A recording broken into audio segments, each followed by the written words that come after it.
نحمده ونصلي على رسوله الكريم اما بعد فاعوذ بالله من الشيطان الرجيم بسم الله الرحمن الرحيم واذا رأوك ان يتخذونك الا هزوا۔ پارہ نمبر 19 سورہ فرقان، رکوع نمبر 4، آیات نمبر 41، 42، 43، 44۔ آیت مذکورہ آیات نمبر 41 میں کفار، مشرکین، منافقین کے عمل قبیح، گستاخی کا ذکر ہے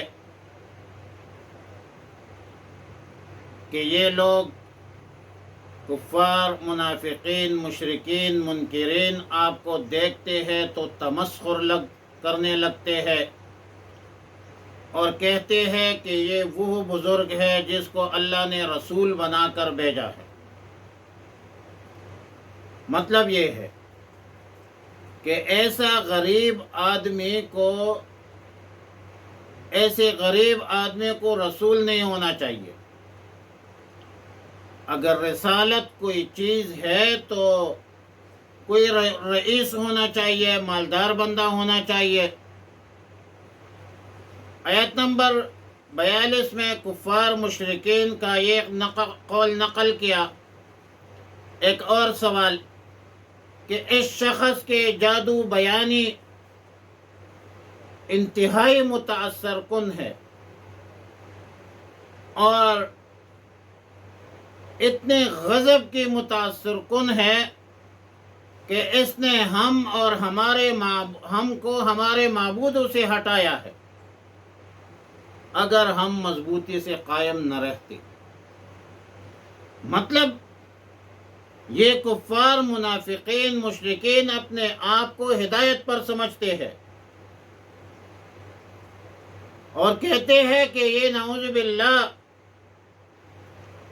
اس نے ہمیں تو گمراہ کیا تھا اور گمراہ کر رہے ہیں۔ تو اللہ تعالیٰ نے ان بدبختوں کی تردید کی کہ یہ بدبخت لوگ اپنے آپ کو ہدایت یافتہ سمجھتے ہیں اور نعوذ باللہ رسول اللہ کو گمراہ سمجھ رہے ہیں، بتلا رہے ہیں۔ لیکن ان بدبختوں کو تب معلوم ہوگا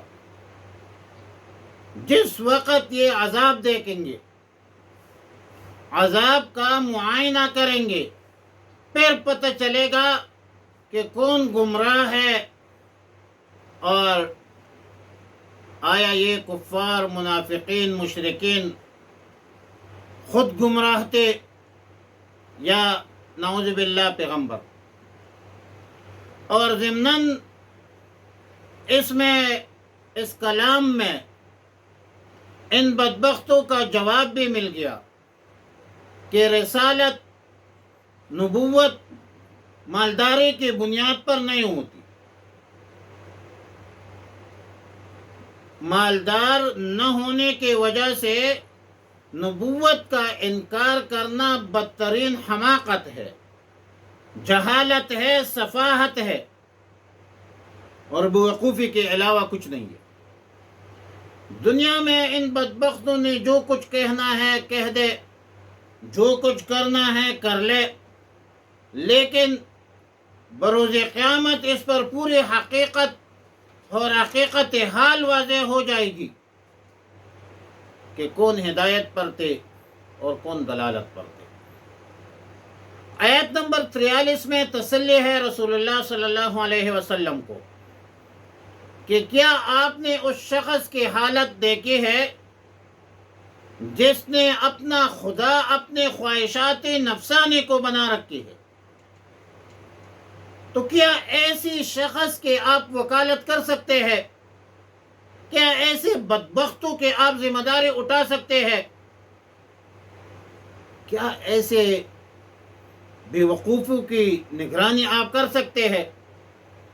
یا کیا آپ کے خیال میں خواہشات نفسانی کا متبع کچھ سن سکتے ہیں؟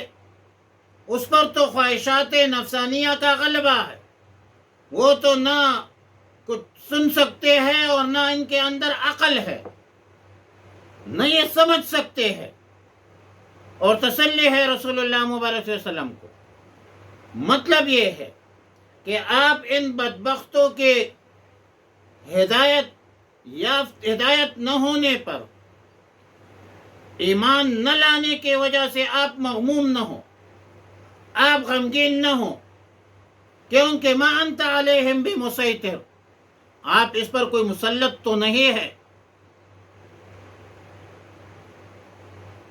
آپ اس کے خواہ ذمہ دار نہیں ہے کہ یہ لوگ دین اسلام قبول کرے اور ان بدبختوں کو ہدایت ہو۔ رسول اللہ صلی اللہ علیہ وسلم کی فرض منصبی دعوت ہے، وما علیک الا البلاغ المبین، تبلیغ ہے کہ لوگوں کو نیکی کی طرف بلائے۔ اب کوئی بندہ ہدایت قبول کرے یا نہ کرے، نتیجہ میرے رب کے اختیار میں ہے۔ دریا کے اپنے موجوں سے، طغیانیوں سے کام، کشتی کسی کا پار ہو یا درمیانہ میں، انہم الا کالانعام، یہ لوگ تو ماس چوپائیوں کی طرح ہے، نہیں سن سکتے ہیں، نہ سمجھ سکتے ہیں، بلکہ جانوروں سے بھی زیادہ بدتر ہے، زیادہ بدرا ہے۔ یہ بدبخت جو ہے، جو خواہشات نفسانیہ کے متبع ہے، یہ آپ کے متبع نہیں ہو سکتا۔ اور ایسا شخص جو اسلام کے مد مقابل اپنے خواہشات کی پیروی کرتا ہے، سیدنا عبداللہ ابن عباس رضی اللہ تعالی عنہما کا قول ہے کہ خلاف شرع خواہشات نفسانی ایک بت ہے جس کی عبادت کی جاتی ہے، اور پھر استدلال کیا آیات مذکورہ سے۔ قذا فی القرطبی، معلوم ہوتا ہے کہ خواہشات نفسانیہ جو ہے، جس پر اس چیز کا غلبہ ہو جائے، وہ پھر دین کو، شریعت کو، حدیث کو، اچائی کو نہیں دیکھتے۔ اور نبی علیہ الصلوۃ والسلام نے فرمایا، ان اللہ خلق الملائکہ ورکب فیہم العقل، اللہ تعالیٰ نے فرشتوں کو پیدا کیا اور اس میں عقل ڈال دی۔ وخلق البہائم، چوپایا کو پیدا کیا۔ ورکب فیہم الشہوہ، اس میں خواہشات رکھ دی۔ وخلق آدم کو پیدا کیا۔ ورکب فیہم العقل والشہوۃ، اس میں خواہشات بھی رکھ دی، عقل بھی رکھ دی، قوت ملکوتی بھی رکھی، قوت غضبی بھی رکھی، فرشتوں والے صفات بھی رکھی، حیوانیت بہائم کی صفات بھی رکھی۔ نبی علیہ الصلوۃ والسلام نے فرمایا، فمن غلب عقلہ علی شہوتہ فہو اعلی من الملائکہ، جس کا عقل غالب، خواہشات مغلوب، تو یہ فرشتوں سے بھی بہتر ہے۔ ومن غلب شہوتہ علی عقلہ فہو اسفل من الحیوان، جس کے خواہشات غالب ہے عقل پر، تو یہ بندہ جو ہے یہ حیوانات سے بھی بدتر، فہو اسفل من البہائم۔ فرمایا، وَإِذَا رَأَوْكَ، اور جب وہ دیکھتے ہیں آپ کو یا رسول اللہ صلی اللہ علیہ وسلم، يَتَّخِذُونَكَ إِلَّا هُزُوًا، تو نہیں کرتے آپ سے کچھ اور سوائے مذاق کے، اور کہتے ہیں کہ أَهَذَا الَّذِي، کیا یہ یہی ہے، الَّذِي بَعَثَ اللَّهُ، جس کو بھیجا ہے اللہ تعالیٰ نے، رسول، ان کاد لیضلنا، قریب تھا اگر وہ ہمیں گمراہ کر دیتا، عن آلہتنا، ہمارے معبودان باطلہ سے، لولا ان صبرنا علیہا، اگر ہم جمع نہ رہتے ان پر، وسوف یعلمون، اور بہت جلد جان لیں گے، حین یرون العذاب، جب وہ دیکھیں گے عذاب کو، من اضل سبیلا، کہ کون بھٹکا ہوا ہے راستے سے، ارأیت الذی ارأیت، کیا تو نے نہیں دیکھا ہے، من اتخذ الہہ ہواہ، جس نے بنا لیا ہے اپنا معبود اپنے خواہش کو،